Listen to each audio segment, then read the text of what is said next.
بسم اللہ الرحمن الرحیم۔ اللہ کے نام سے شروع جو بڑا مہربان اور نہایت رحم کرنے والا ہے۔ ناظرین، شیخ سعدی رحمۃ اللہ علیہ فرماتے ہیں، تم اپنی ہزار نیکیوں کے باوجود اپنے آپ سے محبت کرتے ہو، لیکن دوسروں کی ایک غلطی کی وجہ سے ان سے نفرت کیوں کرنے لگ جاتے ہو؟ یا تو خود غلطیاں کرنا چھوڑ دو یا دوسروں کو معاف کرنا سیکھ لو۔ جس انسان کی جان نکل جائے وہ زندہ نہیں رہتا، اور جس انسان سے احساس نکل جائے تو پھر وہ انسان ہی نہیں رہتا۔ ناظرین، زندگی سے ضد کرنا چھوڑ دیں۔ کچھ صلے اس جہاں کے لیے نہیں ہوتے۔ اگر سب یہیں مل جائے گا تو اگلے جہاں کے لیے کیا باقی رہ جائے گا؟ ناظرین، کامیابی کا راستہ محنت سے ہو کر گزرتا ہے۔ جو محنت کرتا ہے وہ کبھی ناکام نہیں ہوتا۔ امید کا دامن کبھی نہ چھوڑو، کامیابی تمہاری منتظر ہے۔ مسکراہٹ کے ساتھ ہر مسئلے کا سامنا کرنا سب سے بہترین طریقہ ہے، ہر خوف کو کچلنے اور ہر درد کو چھپانے کے لیے۔ زخم کھا کر بھی مسکرانا اور ناخوش ہوتے ہوئے بھی خوش رہنا، دراصل یہی ہماری اصل طاقت ہوتی ہے۔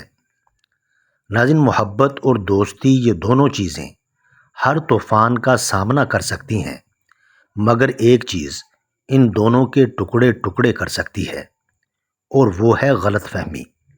تمہاری ساری پریشانیاں تمہاری خواہش کی وجہ سے ہیں۔ خواہش چھوڑ دو، تمہیں سکون ملے گا۔ ناظرین، جتنا زیادہ سوچو گے اتنا زیادہ اذیت میں رہو گے۔ یا تو خود کو مضبوط کر لو یا مصروف کر لو۔ لوگوں تک تمہاری صرف دو ہی خبریں پہنچتی ہیں، ایک کامیابی کی، دوسری موت کی۔ درمیان والا سارا سفر آپ نے خود طے کرنا ہے۔ جو برا کہے چپ ہو جاؤ، جو ستائے صبر کرو۔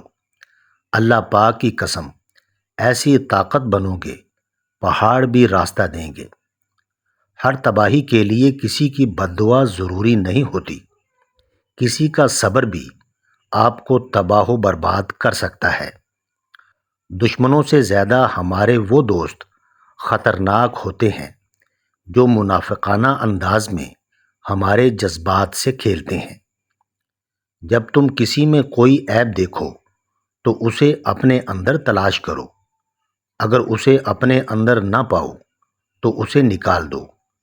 یہ حقیقی تبلیغ ہے۔ تکبر چاہے دولت کا ہو، طاقت کا ہو، رتبے کا ہو، حیثیت کا ہو، حسن کا ہو، علم کا ہو، حسب و نسب کا ہو، حتیٰ کہ تقوی کا ہی کیوں نہ ہو، انسان کو رسوا کر کے ہی چھوڑتا ہے۔ ناظرین، آپ صرف ایک ہی صورت میں کامیاب ہو سکتے ہیں کہ کسی کو بھی پتہ نہ چلے کہ آپ اگلی چال کون سی چلنے والے ہیں۔ اگر پہاڑ اپنی جگہ سے ہل گیا ہے تو یقین کر لینا، مگر کسی کی فطرت بدل گئی ہے اس کا یقین مت کرنا۔ عادات بدل سکتی ہیں، فطرت نہیں۔ ہر عمل سوچ سمجھ کر کیا کرو، کیونکہ ہر عمل کے اندر اس کا انجام یوں چھپا ہوتا ہے جیسے ہر بیج کے اندر درخت۔ جس کے ساتھ چلو اس کو پتہ ہونا چاہیے، جس کے خلاف چلو اسے بھی پتہ ہونا چاہیے، کیونکہ درمیان والا راستہ منافقت کا ہوتا ہے۔ ضرورت سے زیادہ چالاکی اور کسی معصوم کو دیا ہوا دھوکہ آپ کی بربادی کے سارے راستے کھول دیتا ہے، پھر چاہے آپ شطرنج کے کتنے ہی بڑے کھلاڑی کیوں نہ ہوں۔ جانتے ہو اذیت کیا ہے؟ اپنی آنکھوں کے سامنے اپنی اہمیت کو کم ہوتے دیکھنا اور پھر بھی خاموش رہنا۔ زندگی کی اصل خوبصورتی یہ نہیں کہ تم کتنے خوش ہو، بلکہ زندگی کی اصل خوبصورتی تو یہ ہے کہ دوسرے آپ سے کتنے خوش ہیں۔ معاملات اللہ کے سپرد کرنا ہی بہتر ہوتا ہے، کیونکہ ہم خود بھی اپنے ساتھ اتنے مخلص نہیں ہوتے جتنا اللہ ہمارے ساتھ مخلص ہوتا ہے۔ ناظرین، 4 چیزیں رزق کو بڑھاتی ہیں: تہجد کی نماز، کثرت سے استغفار، کثرت سے صدقہ، کثرت سے ذکر کرنا۔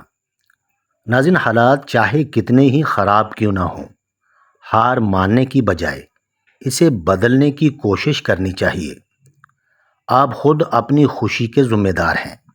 اگر آپ دوسروں سے توقع کرتے ہیں کہ وہ آپ کو خوش کریں گے تو آپ ہمیشہ مایوس رہیں گے۔ دولت اور عہدے انسان کو عارضی طور پر بڑا کرتے ہیں، لیکن انسانیت اور اچھا اخلاق انسان کو ہمیشہ بلند درجے پر رکھتا ہے۔ حضرت علی رضی اللہ تعالی عنہ فرماتے ہیں، دل کی بات صاف صاف بتا دینی چاہیے، کیونکہ بتا دینے سے فیصلے ہوتے ہیں اور نہ بتانے سے فاصلے۔ حضرت علی رضی اللہ تعالی عنہ نے ارشاد فرمایا، ریس میں جیتنے والا گھوڑا نہیں جانتا کہ کامیابی کیا ہوتی ہے۔ وہ دوڑتا ہے تو صرف اپنے مالک سے ملنے والی تکلیف کی وجہ سے۔ کبھی بھی اپنے آپ کو تکلیف میں پاؤ تو سمجھ جانا کہ تمہارا مالک خدا چاہتا ہے کہ جیت تمہاری ہو۔ ناظرین، ویڈیو اچھی لگے تو چینل کو سبسکرائب کریں، لائک کریں اور کامنٹ باکس میں اپنے شہر کا نام ضرور ٹائپ کریں۔ جزاک اللہ خیر۔